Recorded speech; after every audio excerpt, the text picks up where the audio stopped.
The moment Florence Norris set her father's old Winchester rifle against the doorframe of her porch and told the assembled men of Caldwell, Kansas, that she would not be selling the Norris homestead under any condition short of her own death, not a single one of them had the spine to look her directly in the eye. It was the autumn of 1879, and Florence was 26 years old, with calloused hands, a jaw set like weathered limestone, and brown eyes that had seen too much grief in too short a span of years to waste their light on men who could not respect her.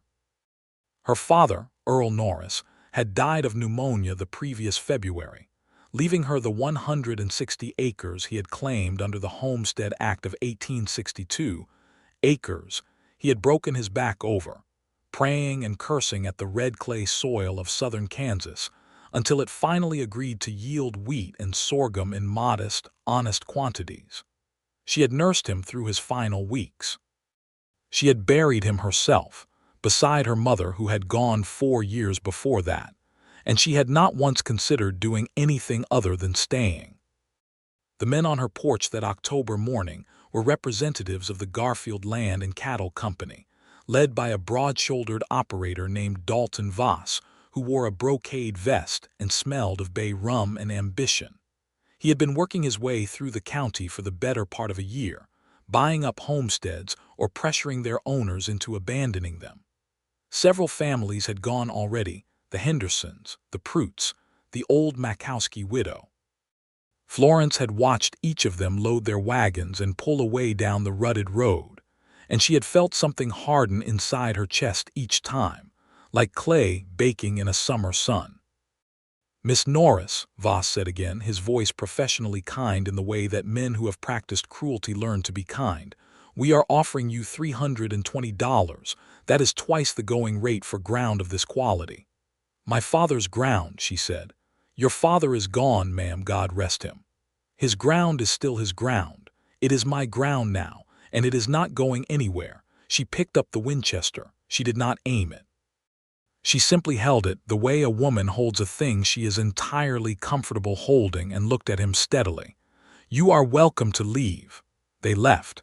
They always left. But she knew from the way Voss turned back to look at her over his shoulder, one booted foot already in the stirrup, that they would not stop. Men like him never stopped. They simply regrouped and came at you from a different angle, and that was the thought that sat behind everything else she did that autumn: the preserving and the mending and the checking of the fence lines, and the hauling of water from the creek. The low, persistent awareness that this was not finished. What she needed, her neighbor Mabel Hutchins had told her plainly enough in September, was a husband. Mabel was 53 and had been married twice and held strong opinions about the utility of men. "Not because you are not capable," Mabel had said, rocking on her own porch with a cup of coffee going cold in her hand, "but because Voss will tie you up in legal knots, Florence. A married woman's property is a different matter in the courts than a single woman's. You need a man's name on that deed." Florence had bitten down her first response, which was indelicate, and said instead, "I am not interested in marrying for convenience, Mabel." "You are not interested in much of anything, if you ask me," Mabel had replied, not unkindly. That was true enough. Florence had admitted to herself later, lying in the narrow bed she had slept in since childhood, listening to the October wind move across the Kansas plain like a slow, grieving thought. She had been engaged once, to a young man named Carpenter, who had gone to Texas to work cattle and come back 2 years later as someone entirely different, restless and smelling of whiskey, and unwilling to stay in one place longer than a season. She had returned his ring without ceremony and had not thought seriously about marriage since. She did not need a man to keep her company. She was not lonely in the ordinary sense. She was simply alone, which was a different condition entirely, and she had come to believe that alone was better than poorly accompanied. It was in the 3rd week of October that Alfred Trask rode into Caldwell. He came from the north, out of the Wichita direction, on a gray horse named Calliope that was at least 15 years old, and moved with the deliberate dignity of an animal who had seen everything and was no longer surprised by any of it. Alfred himself was 31, lean in the way of men who eat irregularly and work with their bodies, with dark hair that needed cutting and a beard that had given up any formal ambitions. He had a quiet face, the kind that does not announce itself but that you find yourself looking back at, trying to decide what it is thinking. He had been a cattle drover for 8 years, working the Kishom Trail from Texas to Abilene and back again, sleeping under stars more nights than he could count, and he had arrived at the conclusion, sometime during a particularly long night north of the Red River, that he was done with it. Not because it was dangerous or hard. He did not mind danger, and hard was simply the baseline of existence, but because he had begun to feel, somewhere around his 30th birthday, that the constant movement was a kind of emptiness wearing the costume of freedom. He wanted land. He wanted to put his hands into the same earth more than one season and feel it become familiar. He had a little money saved, not enough to buy outright, but enough to make a beginning. And he had heard from a man in a Wichita saloon that there were homesteaders in Sumner County who might be looking for hired help or willing to take on a partner who could pull his weight. He arrived in Caldwell mid-morning on a Tuesday and tied Calliope to the hitching post outside the general store, run by a man named Fletcher, and went in to buy cornmeal and dried beans, and to ask, with the careful casualness of a man who does not want to seem desperate, whether anyone in the area was looking for a reliable hand. Fletcher, who was 60 years old and had the conversational habits of a man who lived alone, gave him a very long answer that eventually circled around to the name of Florence Norris. "She is managing that place by herself since Earl passed," Fletcher said, wrapping the cornmeal in brown paper. 160 acres and a herd of about 40 head of cattle and a wheat field that needs putting to bed for the winter. She has got a mule named Congress and a milk cow and more stubbornness than the whole county combined, and Dalton Voss has been trying to push her out since spring. "She looking for help," Alfred said. Fletcher gave him a measuring look. "She might be. Whether she would say so is a different matter. Florence is not a woman who asks for things." Alfred paid for his supplies, tucked them into his saddlebag, and rode south out of Caldwell toward the Norris homestead, following Fletcher's directions, which involved a creek, a particular cottonwood tree, and the instruction to turn left where the road gets worse. He found it in the early afternoon. The house was a solid affair, more solid than many he had seen on the plains, built of limestone block in the way that some of the earlier Kansas homesteaders had learned, rather than the sod construction that was more common further west. Someone had taken care with it. The roof was in good repair. The fence around the kitchen garden was recently mended. A woodpile stood chest-high against the south wall of the house, and someone had been working at adding to it, because a splitting stump stood nearby with the axe still buried in a round of elm, and fresh chips lay in a pale circle around it. Florence came around the corner of the house with a bucket in each hand and stopped when she saw him, her expression shifting through several rapid calculations: who he was, what he wanted, whether he was any kind of threat, before settling into a watchful neutrality. "I am not buying anything," she said. "I am not selling anything," Alfred said. He stayed on Calliope. He had learned over the years that it was better to let a stranger decide when you should get off your horse. "My name is Alfred Trask. I spoke with Fletcher in town this morning. He mentioned you might be in need of help before winter." "Fletcher talks considerably," Florence said. "Yes, ma'am." She set the buckets down and looked at him with those direct brown eyes, and Alfred felt something he could not have easily named, not quite recognition, but a quality of attention that he was not accustomed to from a first meeting. Most people looked through him in those early moments, cataloging the surface of a stranger. She looked at him as though she were looking for something specific. "What kind of help are you offering?" she said. "Whatever needs doing. I know cattle, fences, general construction, well, digging if it comes to that. I have been driving cattle up the Kishom Trail for the better part of a decade, but I am done with that line of work. I want to settle. I'm not looking to take anything from you. I will work for wages, or I will work for room and board until you can afford wages. I want to learn what it is to stay in one place." There was a long silence. The wind moved through the dry grass. Somewhere in the distance, a meadowlark made its looping, silver sound. "Room and board," she said finally. "There is a tack room in the barn that is dry and has a stove. I cannot pay you wages yet. If you stay through the winter and we are both satisfied come spring, we can talk about something more permanent." "That is fair," Alfred said.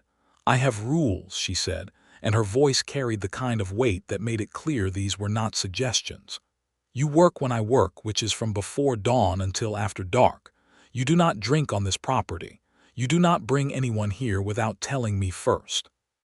And you keep your opinions about how I choose to run this place to yourself unless I ask for them." "Yes, ma'am," he said. "My name is Florence," she said. "Not ma'am. I am 26 years old and I have been called ma'am enough to last several lifetimes." "Yes, Florence," he said, and climbed down from Calliope. He was a good worker. This was the first and most important thing Florence noticed about Alfred Trask. There was a particular quality in a person who worked well, a kind of honesty in how they met a task, without drama and without the constant need to be seen doing it. And Alfred had this quality in a degree she had not encountered often.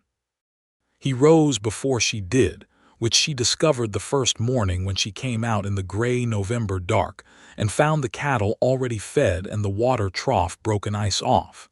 He did not announce this. He simply had done it and moved on to the next thing. He fixed the corner post on the south fence line that had been leaning since summer. He patched the gap in the barn roof where the shingles had lifted. He dug out and relined the spring house drain. He did all of these things quietly and thoroughly, and when he had questions he asked them directly and briefly, and when she gave directions he followed them without commentary. He was, she decided by the end of the first week, exactly the kind of man she had privately believed did not exist, one who could be useful without being a burden. What she had not anticipated was the evenings. She had structured her life around solitude in a way that was functional and honest, and she did not particularly want that to change.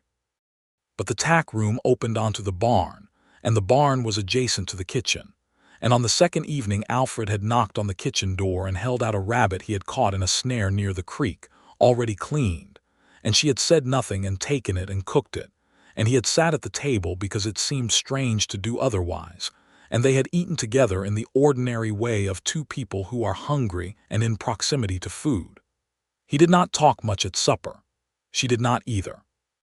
But the silence between them was, she noticed, of a particular variety, not the silence of two people with nothing to say, but the silence of two people comfortable enough not to manufacture conversation to fill the air.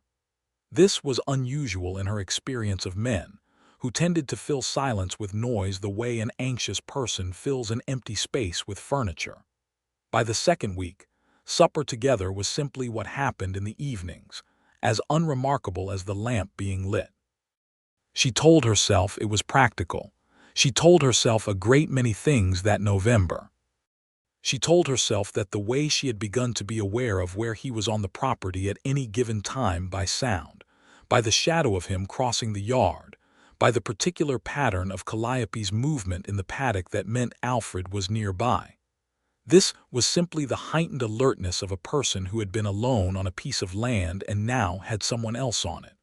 Ordinary vigilance. Nothing more.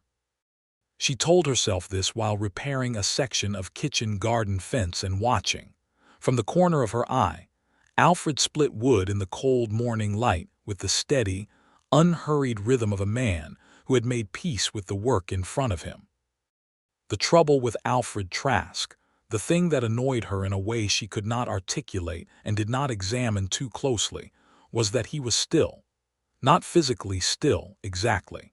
He was a working man and he moved around the property from before light until after dark. But there was an interior stillness to him that she found both compelling and maddening. He did not fidget with the energy of an unused man. He did not pace or posture or require her continuous attention to reassure himself that he existed. When a thing was done, he was simply done with it and moved to the next, and in the evenings when supper was finished, he might read from the small collection of books he kept in a neat stack on the barn shelf. She had noticed, on one occasion when she had gone in to check on Calliope, a collection of Emerson's essays and a battered volume of Dickens and a book on soil chemistry that surprised her. Or he might simply sit on the hay bale outside the barn door and look at the stars in the absorbed, comfortable way of a man who finds the sky genuinely interesting. She had been engaged to a man who could not be still for 10 consecutive minutes. She had grown up with a father who, God rest him, had moved through the house like weather, always approaching or departing, always with purpose and noise, filling every space he entered. She had assumed this was simply how men were, that the male of the species required motion the way a fire requires oxygen, and that stillness was simply not in their constitution. Alfred Trask was dismantling this assumption with his quiet, efficient presence, and she was not entirely sure how she felt about it. She told Mabel Hutchins about him one afternoon in November when Mabel came over to return a borrowed bread pan and stayed for coffee in the way that Mabel always did, because Mabel Hutchins's coffee visits were never really about coffee. "He sounds decent," Mabel said, wrapping both hands around her cup. "He works well," Florence said, which was not the same thing but was safer. "Is he handsome?" "Mabel, it is a straightforward question." "He is adequate," Florence said, which was such an obvious lie that she felt her own face warm slightly and looked out the window to avoid Mabel's eyes. "He is not the point. The point is that he helps with the work, and the work needed doing," said Mabel, which communicated a volume of opinion that she apparently decided not to supplement with words for once. The real trouble started with Dalton Voss. He came in the first week of December, which was earlier than Florence had expected, and he did not come alone. He brought 2 men with him, not the business representatives of before, but the other kind of company that Voss apparently kept, men who wore their guns low and said very little, and made their point simply by being present. Florence saw them from the kitchen window while she was boiling water for coffee, and felt the cold settle into her chest that had nothing to do with December. Alfred was in the far north pasture with the cattle when they arrived, which meant he was a quarter-mile away and would not see them unless he rode back for some reason, and she decided in a rapid, clear-headed calculation that she would not send for him. She was not a woman who sent for men. She put on her coat, picked up the Winchester, and went out to the porch. Voss's face when he saw the rifle was the expression of a man who had expected this and was prepared to be patient about it. "Miss Norris," he said, tipping his hat in that performed courtesy of his, "I hope you have given our offer further consideration." "My answer has not changed," she said. "I have a new offer," he said. He reached into his coat and produced a document which one of the silent men beside him took and carried to the porch steps and held up. $480 for the property and the livestock. That is a generous figure." "I am not interested in your figures," Florence said. Voss smiled. The smile did not reach his eyes, which were pale and businesslike. "Miss Norris, I want to be direct with you. I have spoken with my attorney in Wichita, and there is a question regarding the legality of your title to this property. The original Homestead Act claim was made by your father. The transfer of title upon his death is, my attorney believes, legally contestable." Florence's grip on the Winchester tightened slightly, but her face did not change. "My father's will was filed with the county clerk in January. The title transfer was recorded in February. It is not contestable. These things can take time to resolve," Voss said pleasantly. "A great deal of time and expense. A woman in your position, my position," she said, "is standing on my own property holding a rifle and waiting for you to finish your sentence and leave." There was a long pause.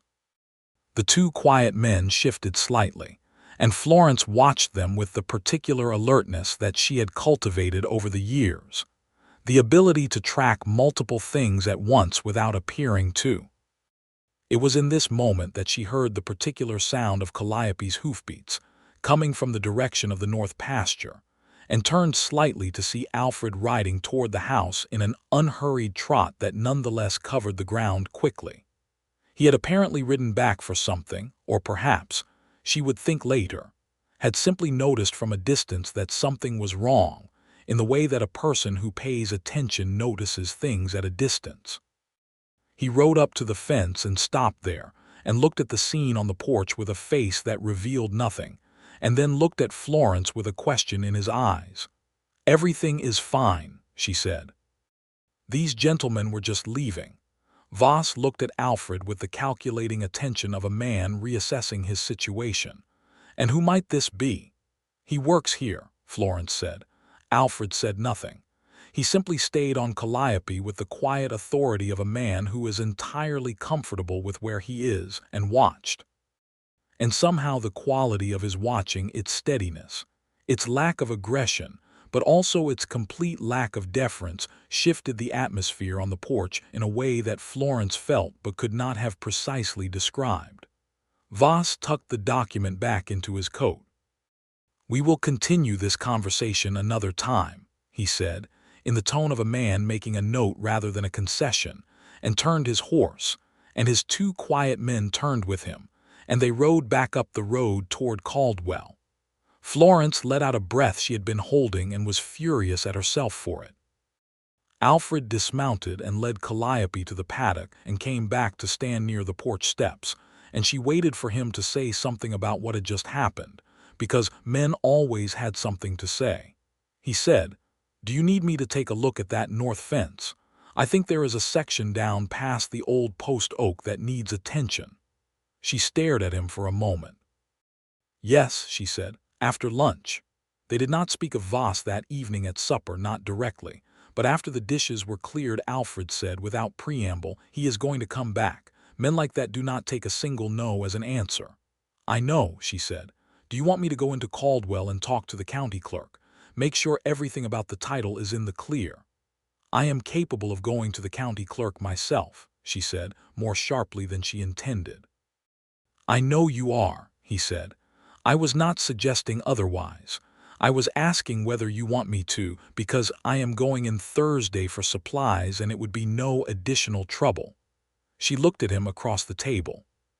He was looking back at her with an expression that was patient and uncomplicated, and it occurred to her that she had been waiting for him to be defensive or hurt by her sharpness, and he was neither. "Thank you," she said. "I will go myself, but thank you." He nodded and picked up his Dickens from the shelf, and she banked the stove and went to bed and lay awake for a while, listening to the wind and thinking about the particular quality of a man who offers help and then does not sulk when it is declined. In December the temperature dropped hard, the way it does on the Kansas plain, without gentleness or warning. A blue norther coming down from the territories that turned the world white and bitter overnight. Florence and Alfred spent 2 days before the worst of it checking the livestock, reinforcing the barn, laying in enough wood and food and lamp oil to be comfortable through a week of genuine cold. They worked side by side for hours on those days in a practical companionship that had the feeling of something longer established than a month and a half. On the second evening, with the norther howling outside and the kitchen lamp making a warm circle that felt very small and very good, Alfred looked up from his soup and said, "Can I ask you something?" "You can ask," she said. "Why did you stay? A lot of people would have taken Voss's money and gone somewhere easier." She considered the question, because it deserved to be considered rather than answered reflexively. Outside, the wind pressed against the house and the house held. "My parents are buried here," she said finally. "My mother planted those elms by the well. My father put every stone of this house into place himself. When I stand in this kitchen, I am surrounded by every choice they made. I cannot explain it better than that. This is where they are and this is where I am." Alfred looked at her for a moment with an expression she had not seen on his face before. Something had opened slightly behind his eyes, and it made her acutely aware of the lamp and the warmth and the smallness of the space between them. "My parents are in a churchyard in Ohio," he said. "I have not been back in 8 years. I left when I was 22 and just kept moving." He paused. I think I was afraid of what I would feel if I stopped. What did you feel? She said, and then, realizing the question assumed he had stopped, added, when you stopped moving, I mean. I have not stopped yet, he said. I am trying. He looked at his soup. It is different than I expected. What is? Being in one place. The way the same view looks different at different times of day. The way you start to know a piece of ground, the way it smells in different weather. I have been covering ground my whole adult life, and I never let it be familiar. I think that was a waste. He looked up at her again. I think you are right to stay. The silence that followed was not the ordinary comfortable silence. It was the silence of two people who have said something real to each other and are deciding how to be on the other side of it.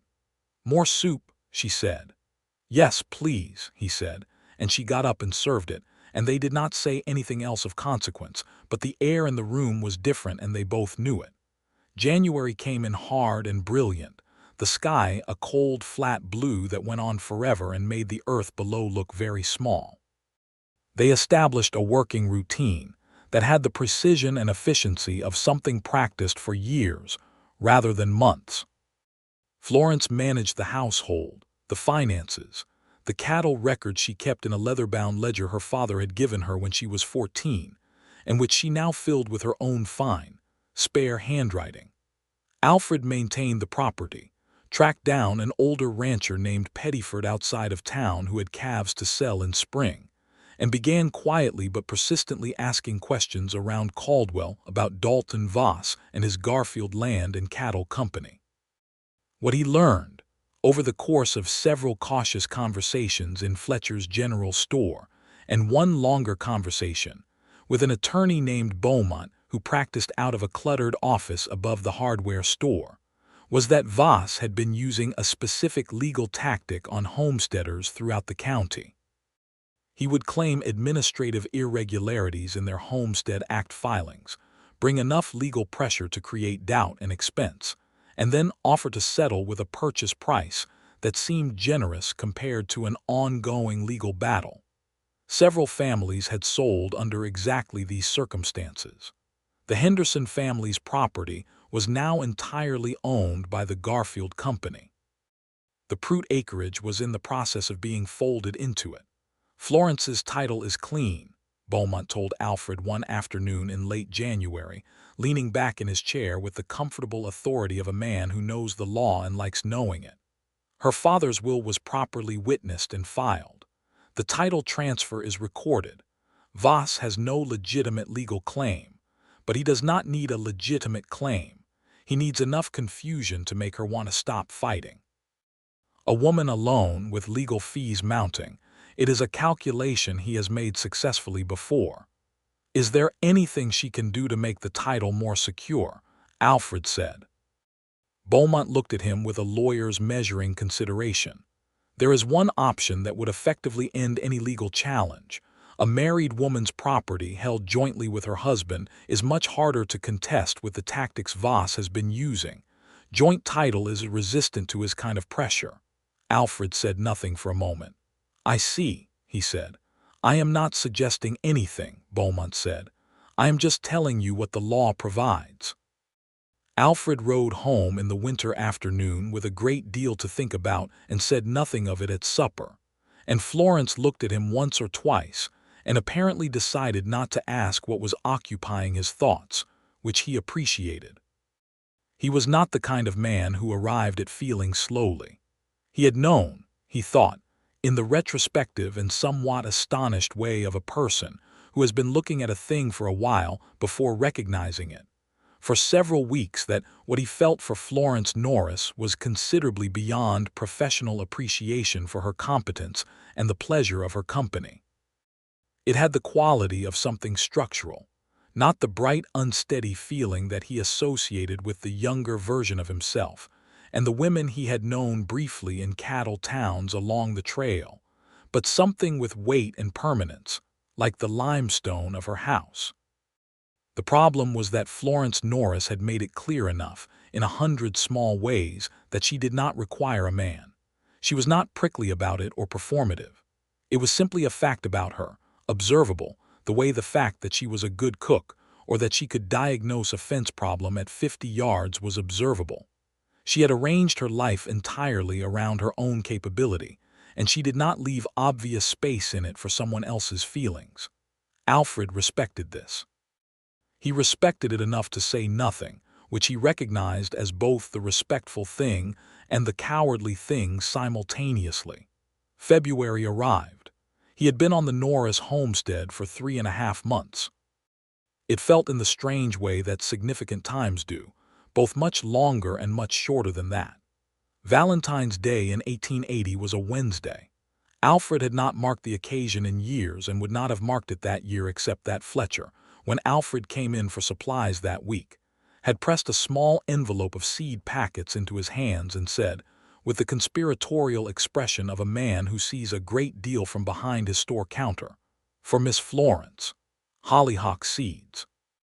She admired them in the catalog last fall." Alfred brought them home and set them on the kitchen table that evening without comment, and Florence looked at them and then looked at him with an expression that ran through several things quickly before settling on something he could not read. "Fletcher," she said. "Fletcher," he confirmed. She picked up the packet and turned it over in her hands. She did not say thank you, not directly, but she set them very carefully on the windowsill where the light came in the best in the mornings, and Alfred filed this away. The direct trouble, the kind that could not be managed with a Winchester and a steady manner, came in March. Voss had apparently concluded that conventional pressure was not working on Florence Norris, and had decided to apply it at a different point. Alfred went into Caldwell on the 10th of March for his regular supply run, and was there, at Fletcher's counter, when Pettiford's older son came in to say that someone had cut the fence on the east side of the Norris property overnight, and that 20 of Florence's 40 head of cattle had walked through it and were scattered across the open range. Alfred paid for nothing and rode back at a pace that was the fastest Calliope had moved in years, and found Florence already on horseback herself, her expression contained and furious in the way that he had come to recognize as her most serious register. "I know," she said when she saw him. "Mabel sent her boy over. Let us go." They spent the better part of 2 days recovering the cattle, riding across the cold March grassland in long, sweeping patterns, working with the efficient wordlessness of people who have been working alongside each other long enough to know each other's methods. They recovered 37 of the 40. 3 animals had apparently followed the creek south and were either gone or in someone else's possession by the time they could be traced.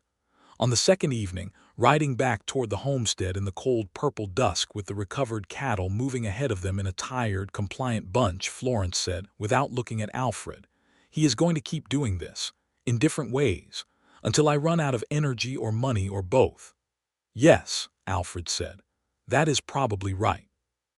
I cannot fight a legal battle and manage this property and chase down cattle that someone cuts loose, not alone."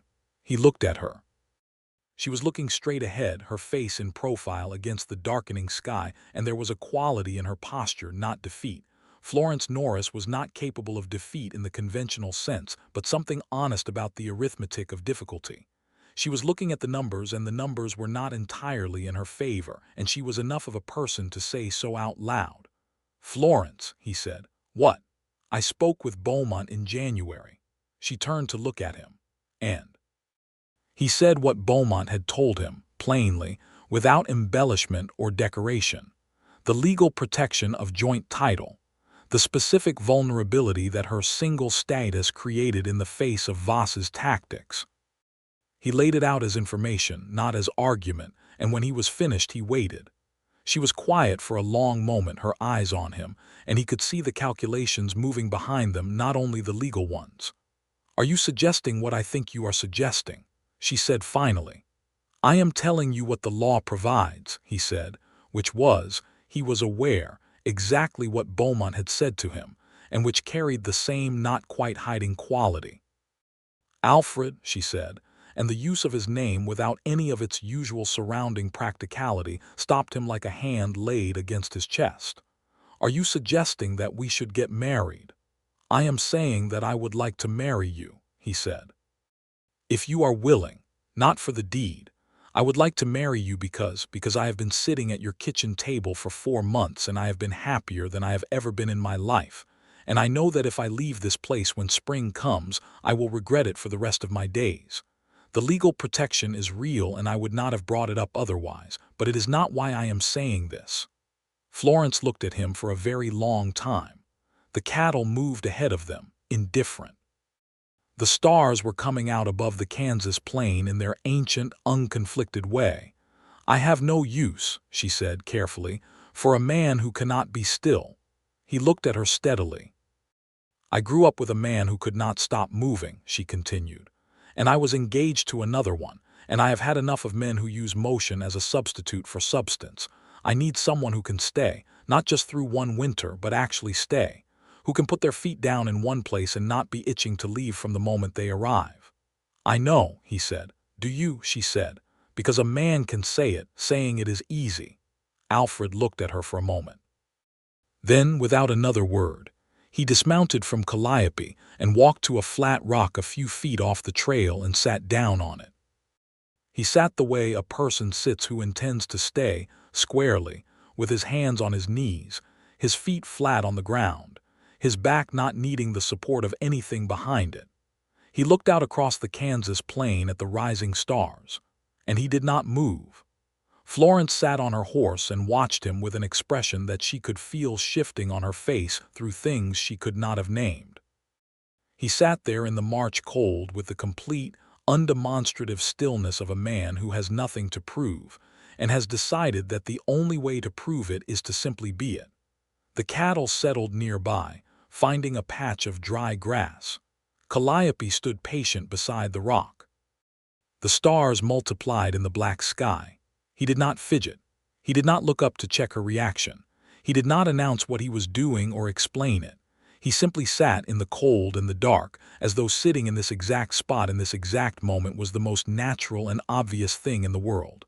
Florence watched him for 10 minutes, for 20, for 30, the cold air sharp in her lungs and the stars wheeling very slowly above. She watched him for an hour. Not once did he move in a way that suggested impatience or performance. He sat the way the rock sat, the way the plain sat, with the particular authority of something that belongs exactly where it is. At the end of the hour, Florence dismounted from her horse and walked to where he sat and stood in front of him, and he looked up at her from the rock with a face that was entirely present and entirely quiet. "All right," she said. He waited.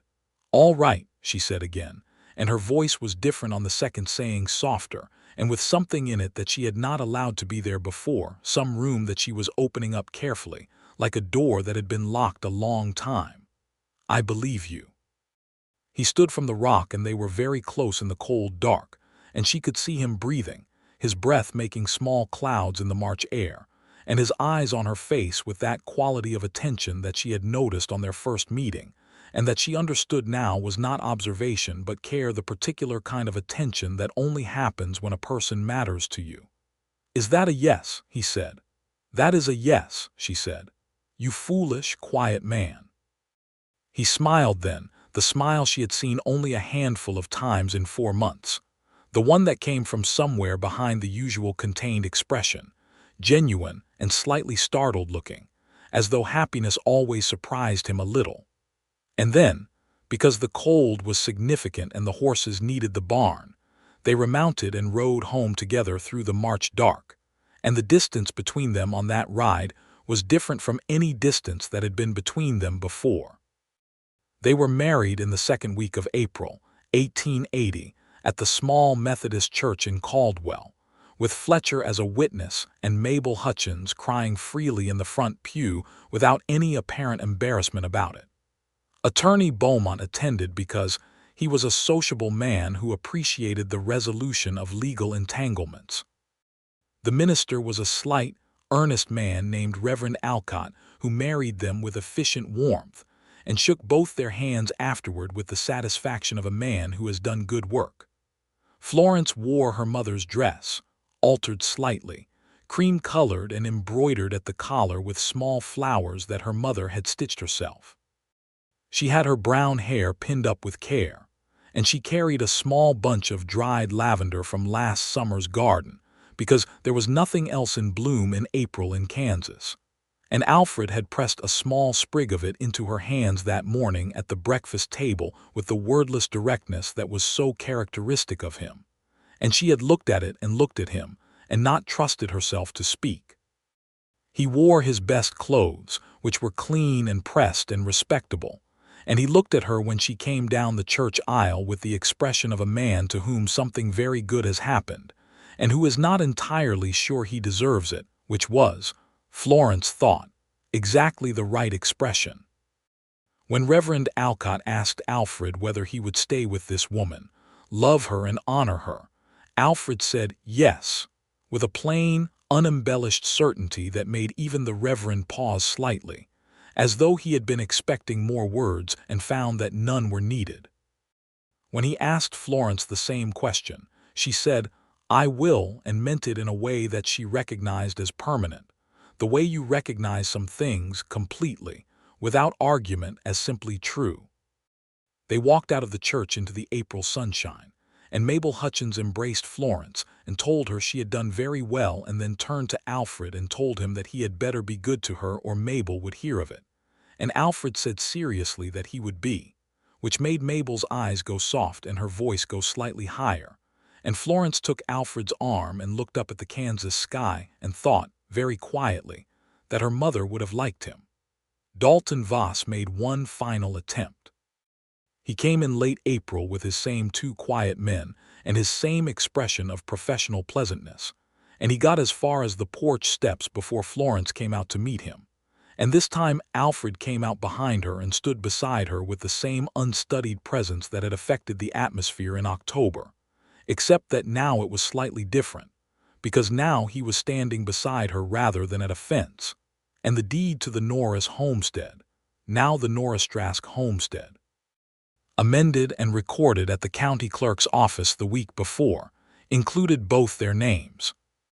"I understand congratulations are in order," Voss said, looking at the two of them with the expression of a man whose calculation has just changed significantly. "If you have come to offer us money for this property," Florence said, "the answer is still no." Voss looked at them both for a long moment, and the assessment in his eyes was the flat, careful assessment of a businessman who knows when a particular investment is no longer worth pursuing. The joint title was a different legal landscape.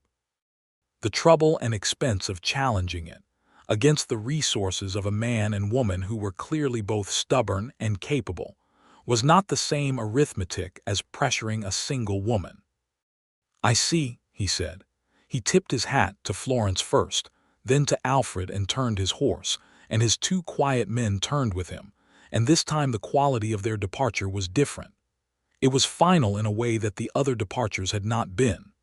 Florence watched them until they were out of sight down the road, and then she let out a breath that was not fear but relief, and Alfred put his hand over hers where it rested on the porch rail, and she let him. They did not speak of Voss again, because there was no need to. The spring of 1880 opened up the Kansas plain in the way that Kansas springs do, tentatively at first, then with sudden overwhelming generosity, the grass going green almost overnight, the creek running full and musical, the elms by the well putting out their small serrated leaves. Florence's hollyhock seeds, planted in a row along the south side of the house in the hopeful early warmth of March, began pushing up their thick, furry-stemmed seedlings by May. Alfred built a second room onto the house that spring. He had discussed this with Florence in the practical way that they discussed all things: what was needed, what materials were available, what sequence made the most sense.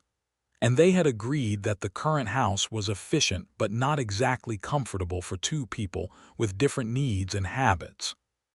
He built the room himself, with Florence's help on the heavy lifts, using limestone from the same quarry that had supplied her father, and the work took 6 weeks and was done well, the walls plumb and the roof tight. On the evening they moved the furniture into the new room, Florence stood in the middle of it and looked around and said, very quietly, "My father would have liked this." Alfred, who was setting a bookshelf against the east wall, stopped and looked at her. "Tell me about him," he said, So she did. She sat on the edge of the new bed and talked about Earl Norris, his humor which was dry and slow, his strong hands, his habit of singing Methodist hymns under his breath while he worked, his terror of snakes, his enormous pride in this piece of ground, his grief when her mother died that he had never quite articulated but that had lived in him, visibly, for the rest of his years.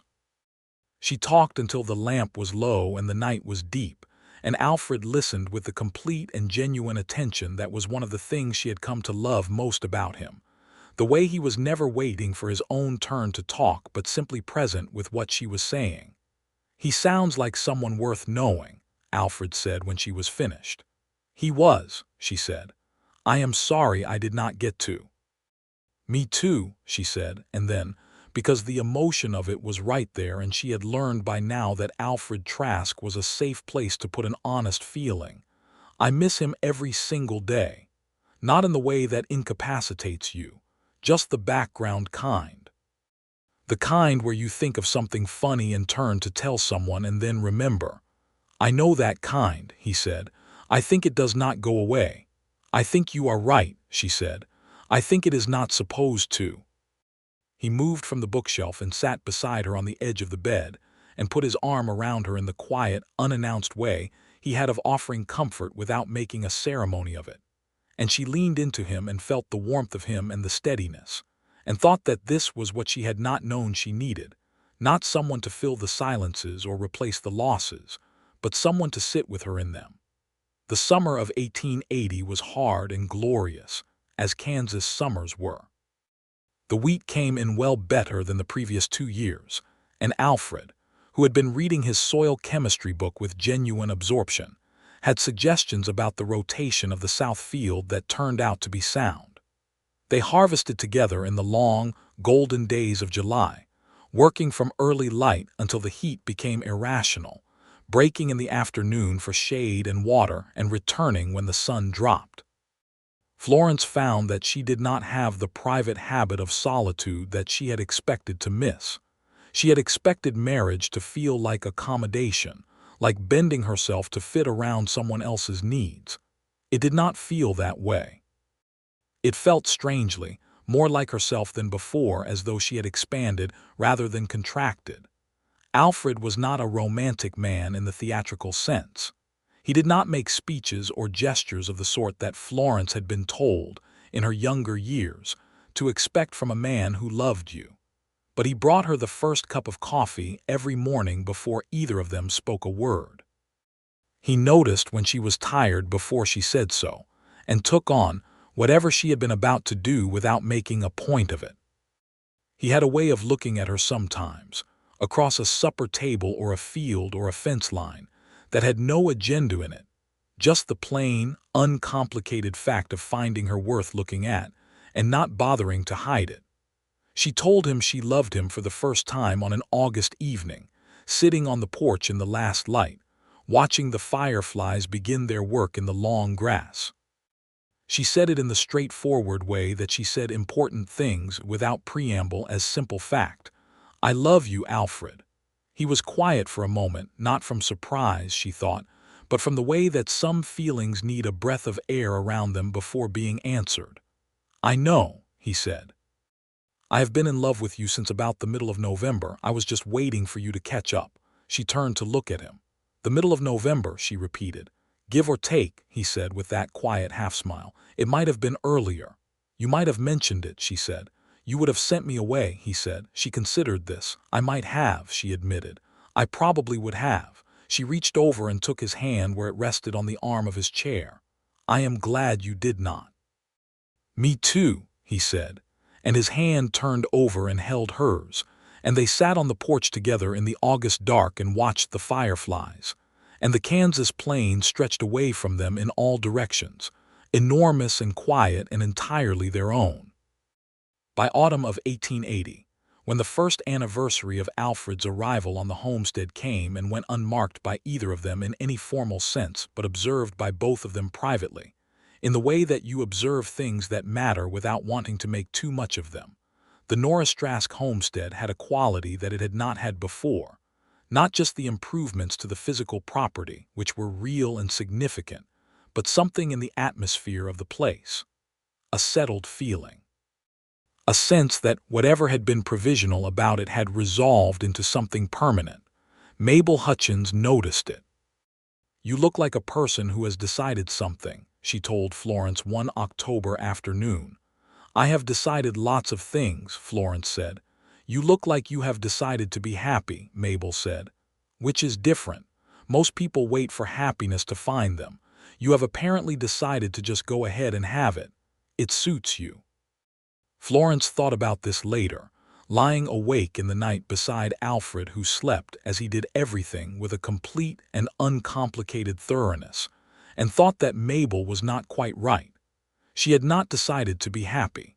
She had decided to stop requiring the world to be different than it was before she would allow herself to be in it. She had decided that this piece of ground, this house, this man in her bed, these were sufficient for a whole life. More than sufficient. They were, in the peculiar arithmetic of real things, exactly enough. In January of 1881, Florence realized she was pregnant.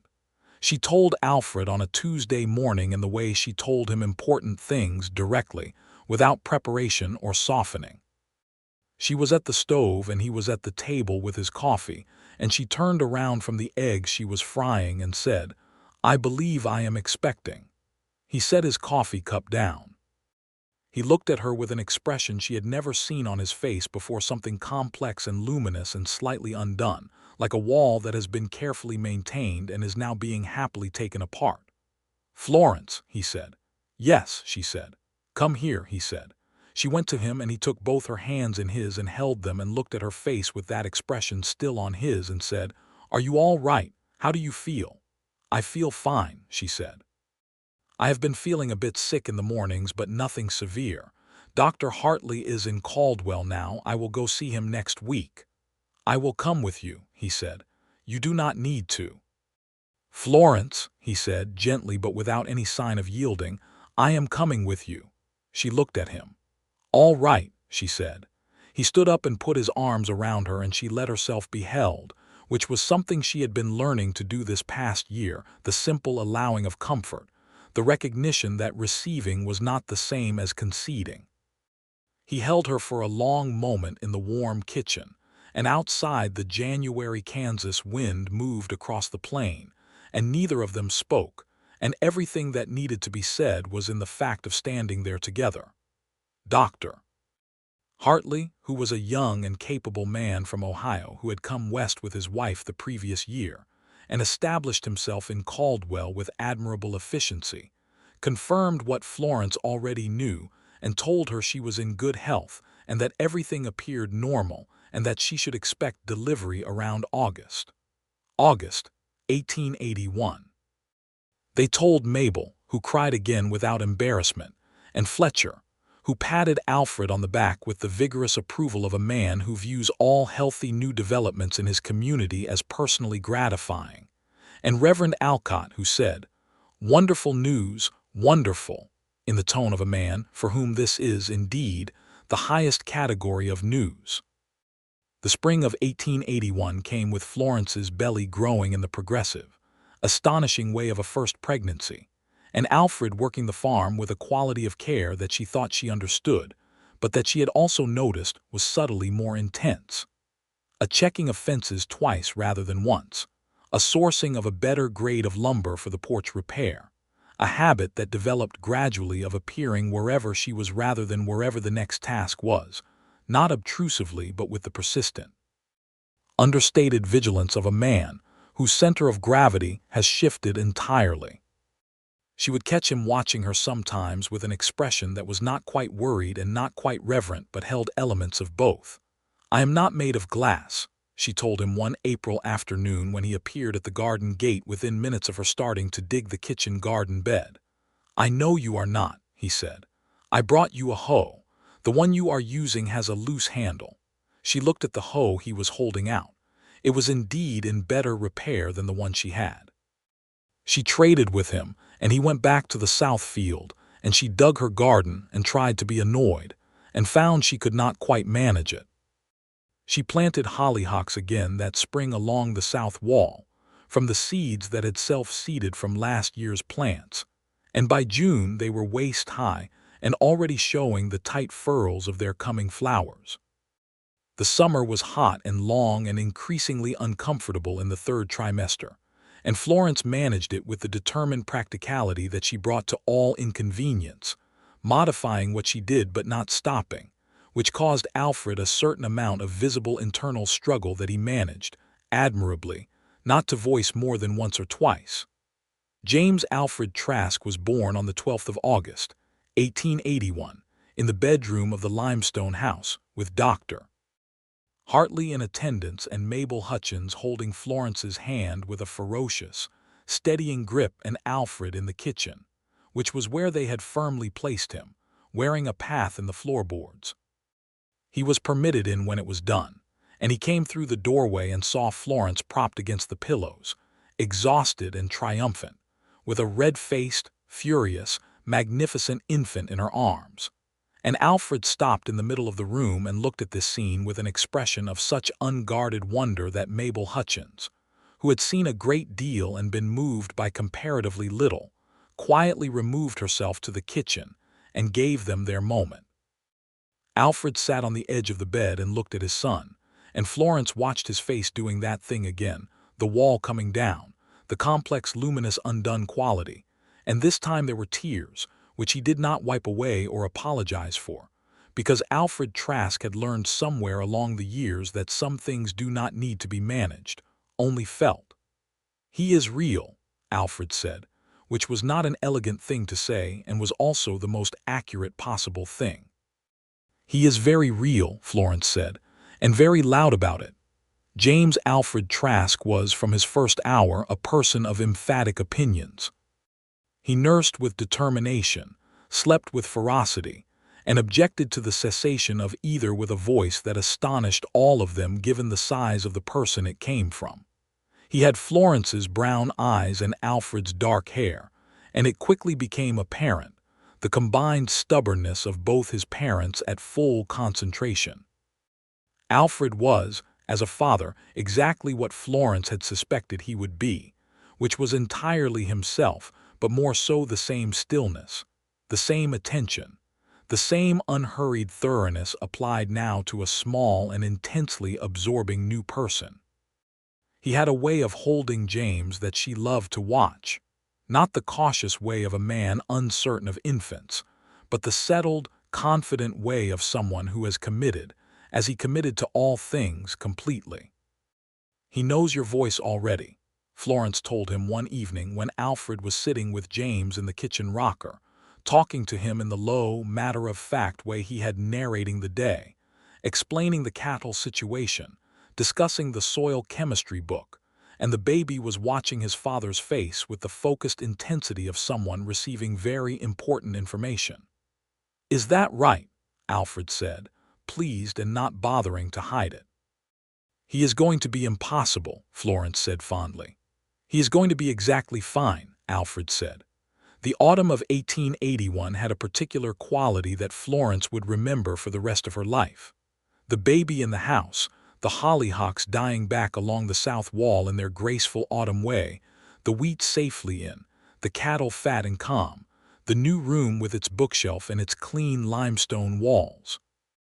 Alfred sitting by the stove in the evenings with James on his knee, both of them quiet in that particular Trask way, comfortable with the world exactly as it was. Fletcher in town, who had begun stocking the soil chemistry books that Alfred had mentioned, and who reported, with great satisfaction, that 3 other farmers in the county had bought copies. Mabel Hutchins, who came every week, ostensibly to help with the baby, but actually because she loved them both and could not stay away. The Norris Trask homestead was, in that autumn and the winters and springs and summers that followed, a place of solid and genuine happiness, not the showy kind, not the kind that requires an audience, but the deep, structural kind that is built from the same materials as the house itself, care and time and the daily choice to stay. They added 40 head to the cattle the following spring, bringing the total to 80, and Alfred's rotation scheme for the south and east fields increased their wheat yield meaningfully over the next 2 years. They purchased the adjacent 40 acres when Pettiford's older son decided to go to Colorado in 1883, which extended the Norris Trask property to 200 acres, and this expansion made Alfred's eyes go bright in the particular way of a man who has found exactly the scale of ambition that fits him. Dalton Voss, it turned out, had overextended himself considerably. The Garfield Land and Cattle Company, according to Attorney Beaumont, who remained a periodic source of useful information, had taken on too much debt in too many counties and was in the process of contracting painfully by 1882. Voss left Sumner County that year. The Garfield operation folded into a larger territorial company, and the Henderson and Prout lands eventually came back to the market. The Henderson family never returned. They had gone to Missouri and made a different life. But the Prouts came back to their land in 1884, rebuilt, and were good neighbors. Florence would have a second child in the spring of 1884, a daughter they named Clara, after Florence's mother.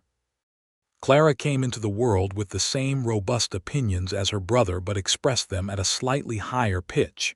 And James, at 2.5 years old, regarded her with the intense, complicated attention of someone who has been informed of a major development and is still deciding how to feel about it. He decided, over the course of several months, to feel proprietary and devoted, which was the best possible outcome.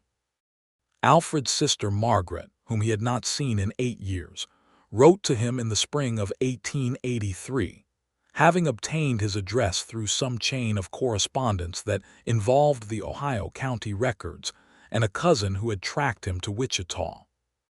The letter was tentative and long and asked a great many questions.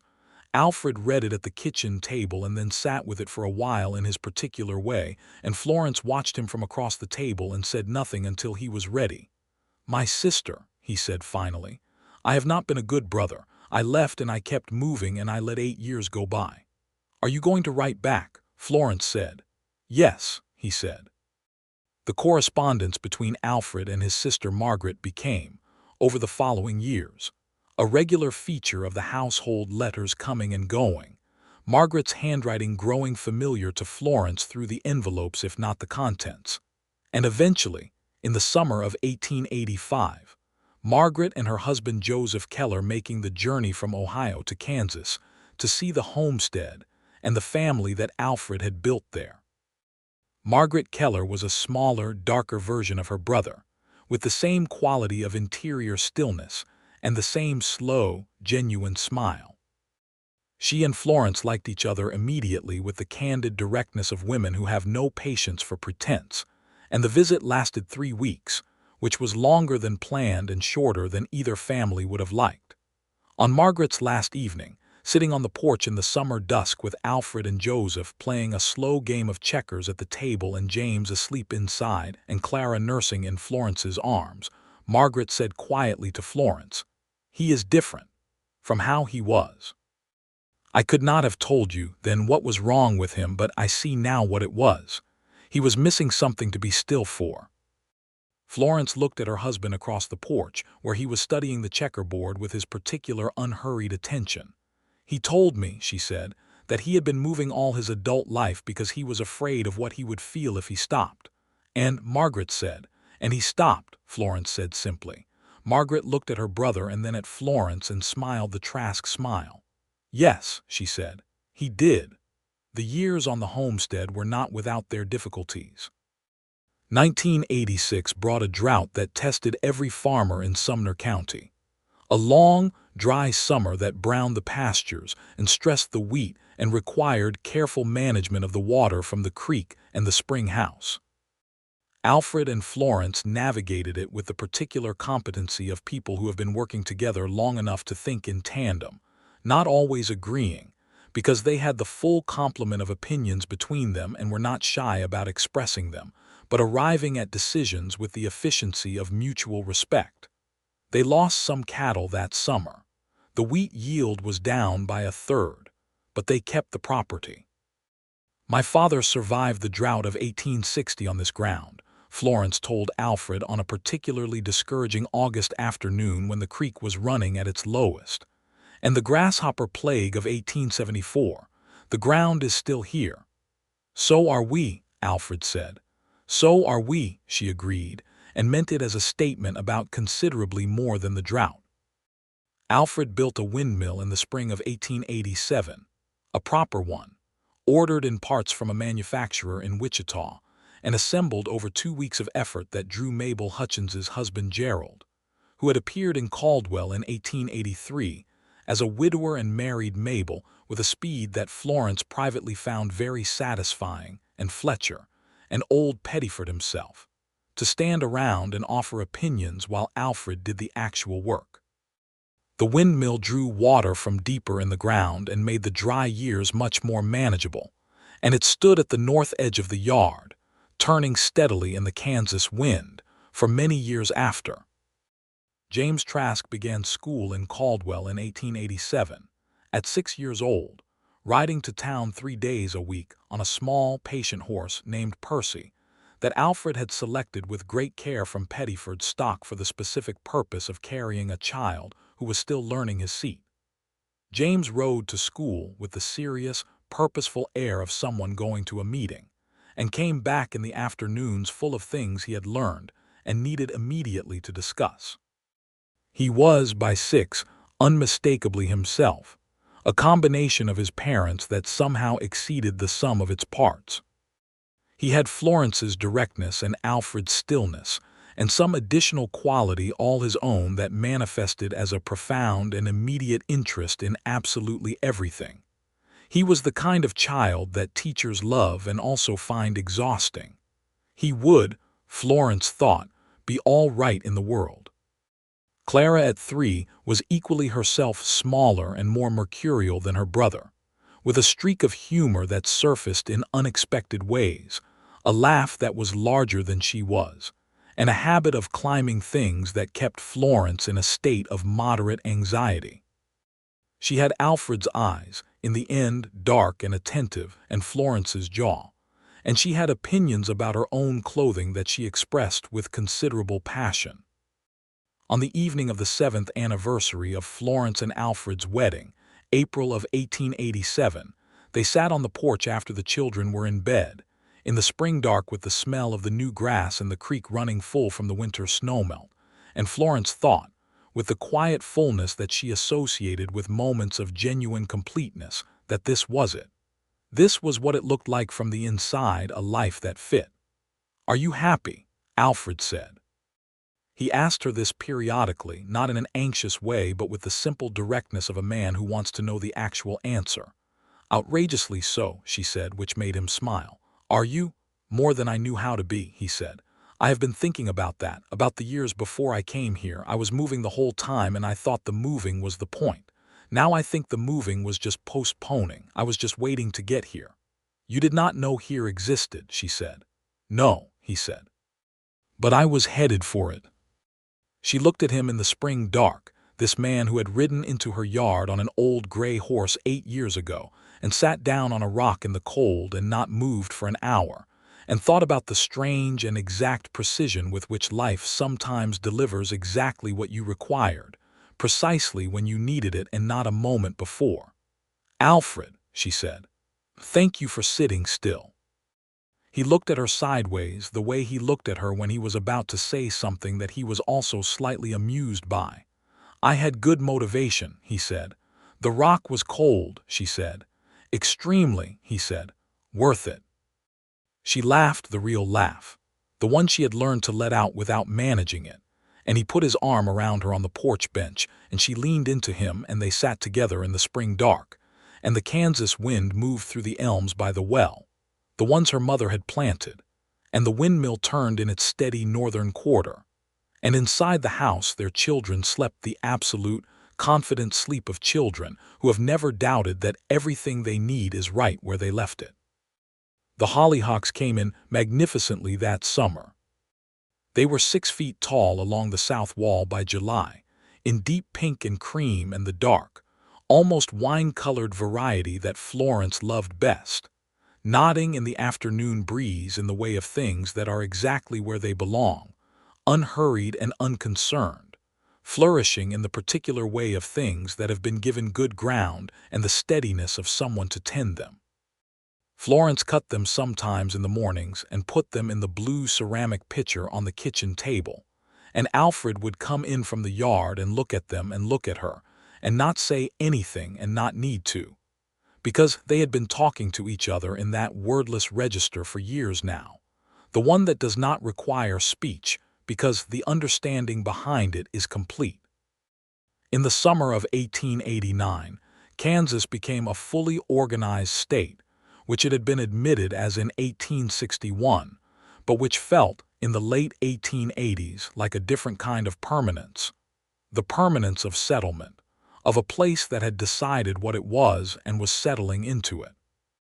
Alfred read about the changes in the Caldwell Post and discussed them with James, who was 8 and fiercely interested in the question of governance in the way that some children are interested in everything.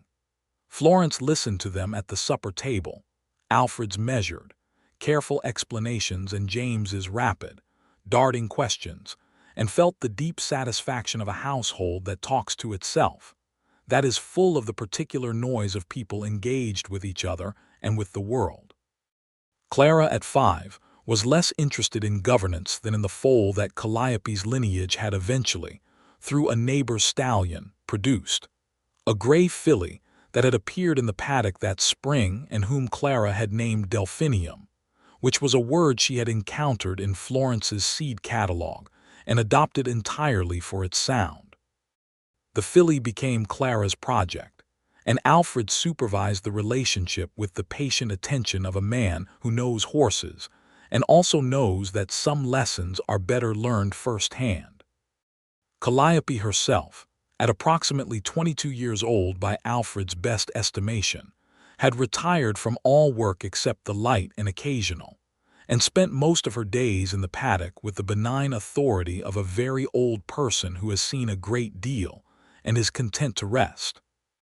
Alfred still visited her every morning, bringing a piece of carrot or dried apple from the kitchen, and the old horse would lean her gray head against his shoulder in a gesture of such uncomplicated trust that even Florence, watching from the porch, found her throat tighten slightly.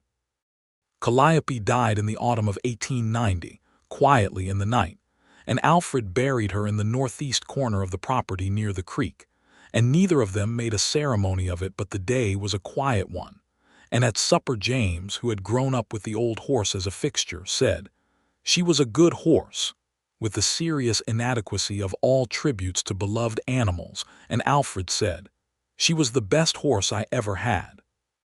And Clara said nothing but sat beside her father and put her small hand in his large one, and that was all that needed to be said.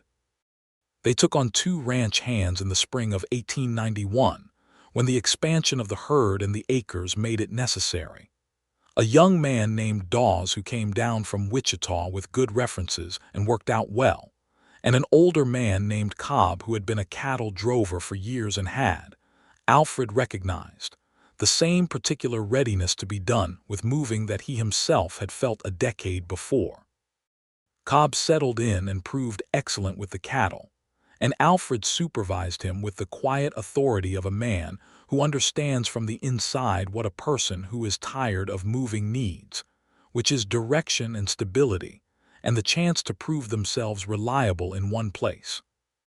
The homestead was, by the early 1890s, a genuine going operation, 140 head of cattle, 200 acres of which 120 were under cultivation, a wheat yield that was among the better in the county, a vegetable operation that Florence had expanded to sell surplus into Caldwell, and a small but serious orchard of apple trees along the east boundary that Alfred had planted as saplings in 1882, and that were now producing abundantly every other year in their alternating fashion, which Florence had learned to work with and around with the same practical acceptance she brought to all things that had their own nature and could not be hurried.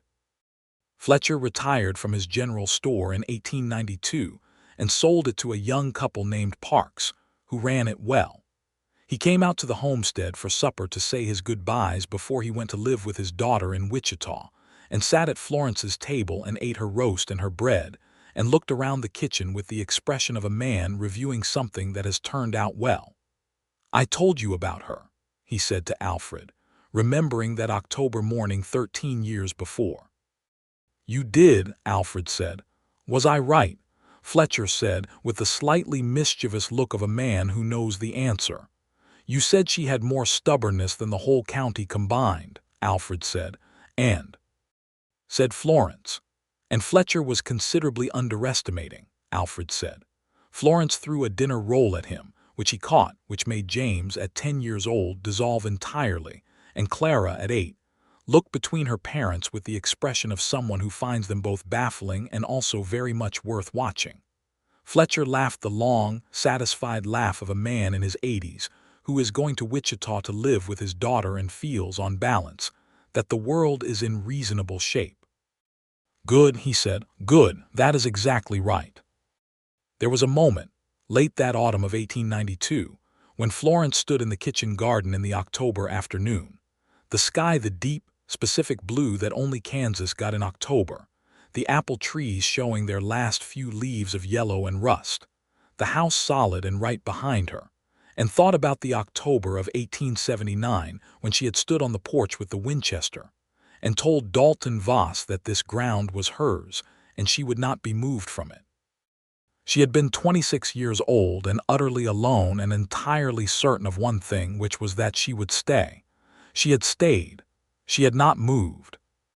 And in not moving, in being precisely and insistently herself in this exact place, she had somehow, by the peculiar and not entirely explainable logic of a life well lived, made room for everything else to arrive. Alfred came around the corner of the house with a basket of the last apples from the east orchard, and stopped when he saw her standing there with her face upturned to the October sky, and he looked at her the way he had been looking at her for 13 years, with that particular unguarded quality, the plain fact of love without any decoration on it. And she heard him and turned and smiled, the full smile that she had learned to give without reservation. And he came to her through the October garden and took her hand, and they stood together for a moment, looking at the sky, before going inside to start supper. James was in the barn with Dawes, learning to repair a harness with the intense focus of a boy who wants to understand how everything works. Clara was at the kitchen table with her spelling book, her tongue at the corner of her mouth in the way she had when she was concentrating, the lamp already lit against the early autumn dark. The stove was warm. The house smelled of the apples they would preserve tomorrow. Outside, the Kansas wind moved in its ancient, perpetual way across the plain, over the graves of Earl and Catherine Norris by the old elm, over the limestone walls that Earl had built and that had held through drought and cold, and the pressure of men who had believed that a woman alone could be moved from her ground. The walls held. The ground held. Everything that had been built on it held. Florence set the apple basket on the counter and tied on her apron, and Alfred brought in wood for the stove, and Clara looked up from her spelling book and said, "Papa, how do you spell magnificent?" And Alfred spelled it for her, slowly and correctly, which Florence noted with a private warmth because he had been quietly reading more since settling down, not just the soil chemistry and the Dickens, but history books and almanacs and the county newspaper, filling in the education that years of moving had not quite made room for. "What are you using it in?" Alfred asked Clara, looking over her shoulder at the spelling book. "My sentence," Clara said. "My teacher says we have to use each word in a sentence." "And what is your sentence?" Alfred said. Clara read, with the precise diction of a child who has rehearsed this slightly. "Our farm is magnificent." Alfred looked at Florence over their daughter's head. Florence looked back at him. Something moved between them in that look. The whole long accumulation of it, all 13 years of it, the November darkness and the cold rock and the hour of sitting still, and the wedding in the small church, and the births and the droughts and the apple trees and the windmill and the old gray horse, and all of it, in the way that couples who have built something real together can communicate the whole of it in a single look, without words. Because they have been saying it to each other in 100 ways every day for years, and are not done yet, and do not intend to be. Yes, Alfred said, still looking at Florence, it is.